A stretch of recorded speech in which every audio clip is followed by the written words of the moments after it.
কাজ থেকে ফিরে সামান্য বিশ্রাম, তারপরে আরজিকর কাণ্ডের প্রতিবাদে আয়োজিত মিছিলে অংশ নিলেন শহর সংলগ্ন তিস্তাপাড়ের মানুষেরা। শনিবার রাতে আরজিকর কাণ্ডে দোষীদের শাস্তি ও মহিলাদের নিরাপত্তা সুনিশ্চিত করার দাবিতে মিছিল করেন দক্ষিণ সুকান্তনগরের বাসিন্দারা। মিছিল করে সুকান্তনগর থেকে বাঁধের বাজার হয়ে ফের ওই এলাকায় ফিরে আসেন স্থানীয়রা। এই প্রতিবাদী মিছিলে ছিলেন স্থানীয় পঞ্চায়েত সদস্য মহাদেব রায় সহ বিভিন্ন বয়সের নারী পুরুষেরা। মহাদেব বলেন, এই ধরনের ঘটনায় সবাই আতঙ্কিত।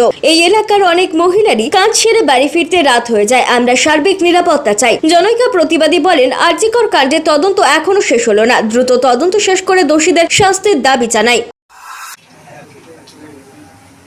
আজ আমাদের দক্ষিণ সুকান্তনগর এলাকাবাসীর উদ্যোগে একটি প্রতিবাদী কর্মসূচি নেওয়া হয়েছিল, যার মূল দাবি ছিল আরজিকর কাণ্ডের পূর্ণ সুবিচার যেন অতি দ্রুত হয় এবং তার পাশাপাশি রাজ্যের সমস্ত মহিলার যেন সুরক্ষা সুনিশ্চিত করা হয়। এই দাবিতে আজ আমরা পথে নেমেছিলাম।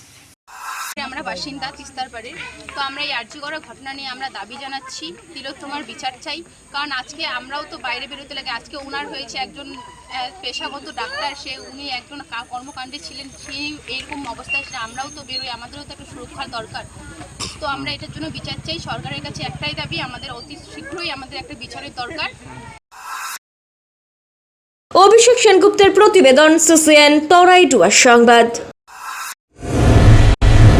আপনার শহরে প্রসিদ্ধ লৌহ বিপণী কেএস আয়রন হাউসের তরফে সকলকে জানাই প্রীতি ও শুভেচ্ছা। এখানে আপনি পাবেন নামি দামি ব্র্যান্ডের সকল প্রকার লৌহ সামগ্রীর বিপুল সম্ভার। এখানে পাবেন square pipe, round pipe, angles, square bar, পাতি, শীট, টিনের বিভিন্ন আইটেম। এছাড়াও রয়েছে all type of grill and আলমারি ফ্যাক্টরি আইটেম। প্রতিষ্ঠিত মার্বেল ব্যবসায়ী দীপেন্দ্র চক্রবর্তী ও তার সহধর্মিনী মৌসুমী চক্রবর্তীর কেএস আয়রন হাউসে প্রতিটি জিনিস পাবেন রিজনেবল প্রাইসে। তাই এবার আর বাইরে ছুটতে হবে না আপনাদের। লোহা ও লৌহজাত সামগ্রী সুলভ মূল্যে কিনতে তাই আজই আসুন। আমাদের ঠিকানা কেএস আয়রন হাউস, 4 নম্বর খুমটি, জলপাইগুড়ি।